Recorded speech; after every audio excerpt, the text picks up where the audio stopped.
नमस्कार, news capital express में आपका स्वागत है। शुरुआत करते हैं खास खबर के साथ। एमपी में कमलनाथ के सीएम फेस को लेकर पवन खेड़ा का बड़ा बयान। सीएम फेस पर गोलमोल जवाब देते हुए नजर आए पवन खेड़ा ने कहा, मुद्दों पर लड़ा जाएगा मध्य प्रदेश का चुनाव। सीएम फेस को लेकर अभी भी कंफ्यूजन की स्थिति। पवन खेड़ा ने कहा कि मुद्दों पर लड़ा जाएगा चुनाव, चेहरे पर नहीं। कांग्रेस की रीति नीति के अनुसार तय होगा चेहरा। अब एमपी में जो सरकार होगी वो खरीदी नहीं हुई। सिख दंगों को लेकर कमलनाथ पर बीजेपी के आरोपों पर कांग्रेस नेता पवन खेड़ा का बीजेपी को चुनौती। पवन खेड़ा ने कहा कि बीजेपी को चुनौती देता हूं, किसी भी मंच पर आ जाए। कमलनाथ के खिलाफ भी एफआईआर तो हो, लेकर जाएंगे। बीजेपी के नेता नानावटी कमीशन की रिपोर्टिंग लेकर आए।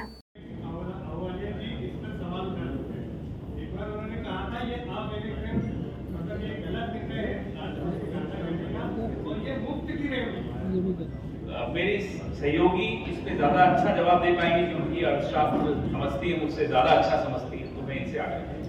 मेरी सिर्फ आप लोगों से एक रिक्वेस्ट है कि जो ओल्ड पेंशन स्कीम है वो इस देश की जनता की जरूरत है, इस देश की जनता की आवाज है और किसी भी राजनीतिक दल के लिए जरूरी है कि जो लोगों की मांग हो उसको पूरा करे।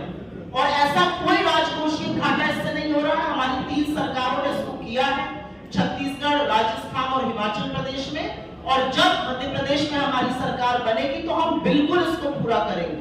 मुझे लगता है कि जब लोगों के ऊपर महंगाई का कहर बरप रहा है, जब बेरोजगारी से लोग जूझ रहे हैं और ऐसे में अगर कोई सेवानिवृत्त व्यक्ति ओल्ड पेंशन स्कीम की ओर जाना चाहता है, उसको बिल्कुल ये फ्रीडम होना चाहिए, ये आजादी होनी चाहिए, सरकार को ये विकल्प देना चाहिए कि वो जा सके।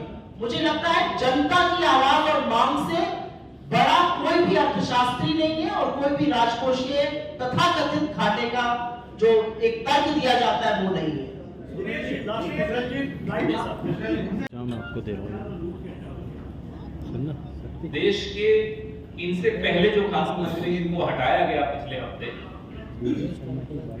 उन्होंने एक ऐसी हिमाकत की जो उनके अलावा एक और संगठन ने की, राष्ट्रीय स्वयंसेवक संघ ने।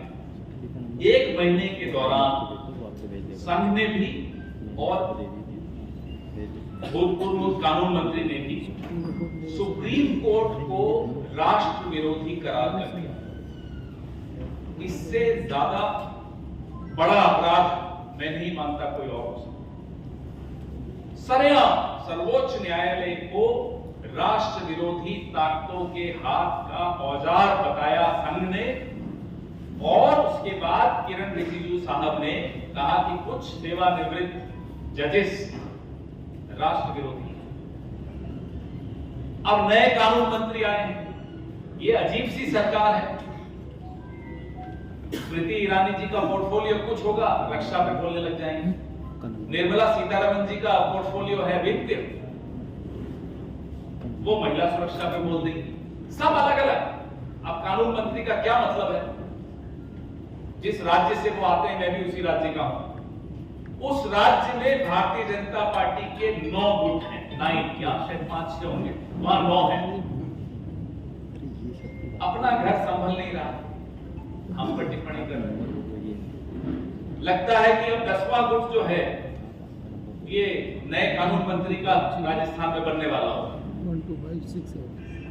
आपस में मारामारी तक की नौबत आ जाए। भारतीय जनता पार्टी की वहां ये स्थिति, इसलिए उनकी किसी टिप्पणी को गंभीरता से मत लीजिए। उनकी अपनी पार्टी भी उनकी टिप्पणी को गंभीरता से नहीं लेती, तो आप क्यों ले रहे हैं? आप कह रहे हैं भ्रष्टाचार हो रहे भ्रष्टाचार, तो मुझे हम लोग को ये लगता है सभी को कि आप लोग ठीक समझाते नहीं। सर, अगर बीजेपी की सरकार हो तो प्याज पे सरकार गिरा देती है। इतना बड़ा व्यापक का भी घोटाला हुआ, इसको कुछ नहीं कर पाया। जबकि उसमें अगर एक्शन लेते तो निश्चित सरकार ना भी गिरती पर 2-4 मंत्री जरूर जाते और घोटाले कुछ नहीं। एक प्रेस कॉन्फ्रेंस कर देते, एक हाथ 2 ये लोग मिश्रा जी वगैरह बोल देते, बस बात खत्म। भ्रष्टाचार इससे कम भ्रष्टाचार के ऊपर बीजेपी सरकार गिरा देती। इसी से संबंधित मेरा क्वेश्चन है, आपने मुद्दों की जो बात करी, मुद्दे सड़क पे आएंगे। जैसे आपने बताया कि जी ने बताया कि राहुल गांधी ट्रक पे थे, वो तो ट्रक पे आ गए, यहाँ के लोग फॉर्च्यूनर से कब उतरने वाले? आप भी कोई उससे ज्यादा आप जानते हैं कितना टॉलरेंस है भ्रष्टाचार को। डंपर से लेकर कौन कौन से कांड हुए हैं, व्यापक सबको घर घर की 50% घर घर को मालूम है कि यहाँ क्या होता है, किसको नहीं मालूम। यहाँ परसेंटेज हर टर्म में बढ़ा। शिवराज जी के पहले टर्म में शायद इतना नहीं था, फिर धीरे धीरे बढ़ना शुरू हुआ। अब जैसा कि शोभा जी बता रही हैं, हो सकता है 50% क्रॉस कर गया हो। अगर अब नहीं रोका गया तो आप सोच सकते हो क्या हालत होने वाली है प्रदेश की। मजबूत तब होता है जब देश की संस्थाएं जो लोकतंत्र की सुरक्षा के लिए बनी है वो सुदृढ़ हो, और उसमें से एक मीडिया है। मैं आप लोगों के माध्यम से ही पूछती हूँ, महंगाई चरम सीमा पर है, इससे ज्यादा देश में बेरोजगारी नहीं थी, अडानी का महाघोटाला है, चीन आपके घर में कब्जा करके बैठा है, आपने 4 मुद्दों को पार्लियामेंट में शुरू होता है तो माइक म्यूट कर दिया जाता है, जो सबसे ज्यादा इस पर होता है उसकी सदस्यता रद्द हो जाती है। आपने 4 मुद्दों पर टीवी डिबेट होते हुए देखा है। मैं खुद टेलीविजन से आती हूँ, मैंने 22-25 साल एज अ टेलीविजन एडिटर काम किया है। रोज शाम को हम शो करते थे, किसी के यहाँ से फोन नहीं आता था। आज की तारीख में हम तरस जाते हैं कि महंगाई का डेटा आया, कौन चैनल शो कर रहा है, कौन अखबार एडिटोरियल लिख रहा है। एक अखबार उसको फ्रंट पेज पर नहीं जाता है, एक चैनल उसके बारे में बात नहीं करता है। तो थोड़ा तो मुझे लगता है आपको मंथन मीडिया को भी करना पड़ेगा जब आप लोग मुद्दे उठाने की बात करते हैं। जब प्याज का मुद्दा उठता था तो सारा मीडिया दिन भर प्याज ही प्याज करता था। आज मीडिया महंगाई, बेरोजगारी, चीन, अडानी, भ्रष्टाचार, महिला सुरक्षा एक शब्द नहीं। आज मीडिया ये दिखाता है किसने झुककर मोदी जी का पैर छू लिया, वो ad nauseam चलेगा। पहले भी इस देश में ऐसा हो चुका है। एमपी में सीएम केस को लेकर आपने जो बात उठाई कि सिर्फ प्रेस वार्ता से काम नहीं चलेगा, बिल्कुल सही उठाई।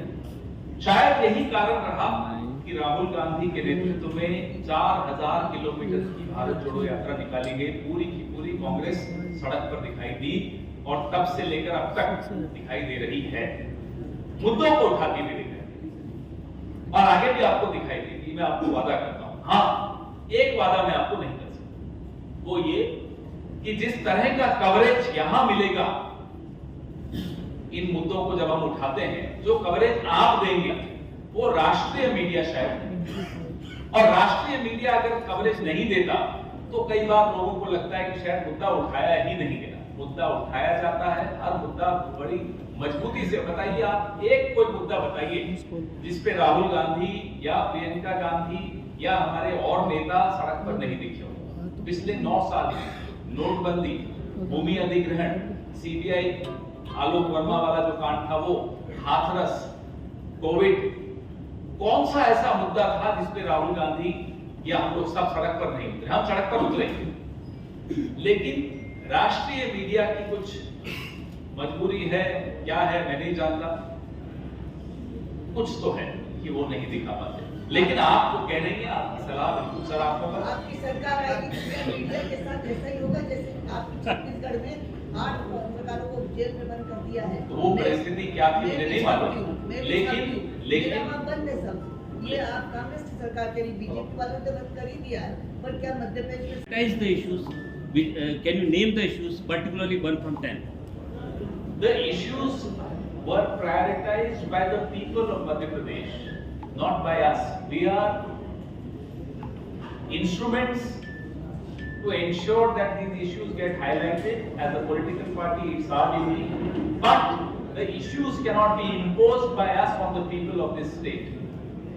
During the Bharat Jodo Yatra, Rahul Gandhi had several conversations across the state, like he had across the country.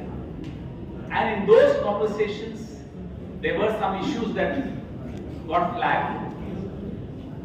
Whether it's price rise, whether it's unemployment, whether it's corruption, whether it's women's safety, whether it's health services, these are the issues which bother the common woman and man in this state.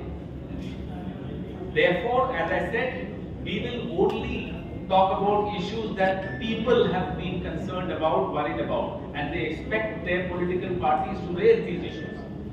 We will not fail them. Is there any issue of national integrity included in the crisis?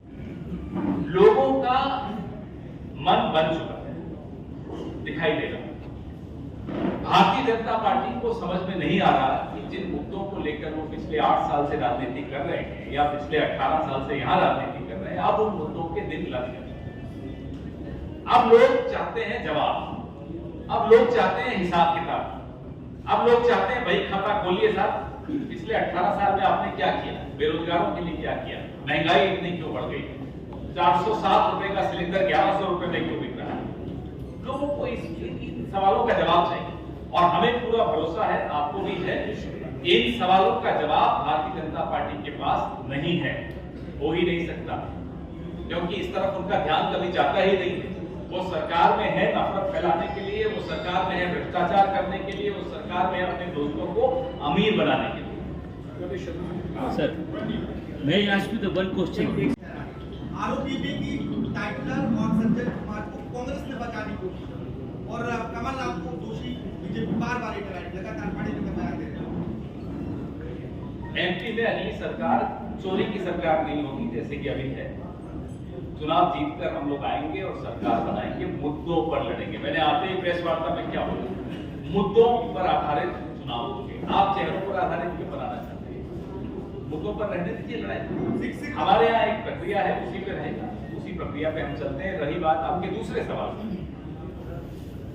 मैं चुनौती देता हूँ Bharatiya Janata party, किसी भी मंच पर आए, इस मुद्दे पर मुझसे बहस करें, किसी और से बहस करना चाहते हैं करें, एक एफआईआर लेकर आए जरूर। कौन सी एफआईआर है कमलनाथ जी के खिलाफ? नानावटी कमीशन की रिपोर्ट लेकर आए, अगर नहीं है तो मैं भिजवा देता हूं। और नानावटी कमीशन किसकी सरकार में थी? रंगनाथ मिश्रा कमीशन की रिपोर्ट अगर नहीं है तो वो भी मैं भिजवा देता हूं। होमवर्क करके आए लेकिन, और फिर मैं एक अगली चुनौती देता हूं। आरएसएस के कितने लोग उसमें शामिल थे वो भी नाम लेकर आए, नहीं तो मैं वो भी नाम दे देता। इस तरह के आरोप लगाना इनकी खिसियाहट बताता है, इनको आने वाली हार दिख रही है, लेकिन जनता मन बना चुकी है।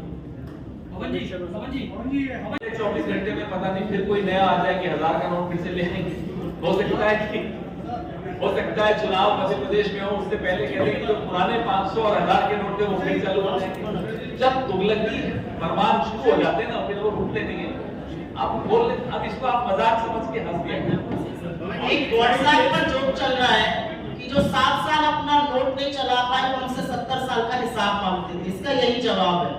2000 नोट रुपया लाए, अब उनके प्रिंसिपल सेक्रेटरी कहते फिर रहे कि वो इससे सहमत नहीं थे, तो भाई लाए क्यों आप? अब जब ले आए उसके 25,000 करोड़ आपने प्रिंटिंग में खर्चा कर दिए, अब आप उसको विड्रॉ कर रहे हैं। तो जैसा कि पवन जी ने कहा कि तुगलकी फरमानों से सरकारें नहीं चलती हैं, और मोदी जी जो जिस तरह से अर्थव्यवस्था और रुपये की साथ गिरा रहे हैं वो सारी दुनिया देख रही है।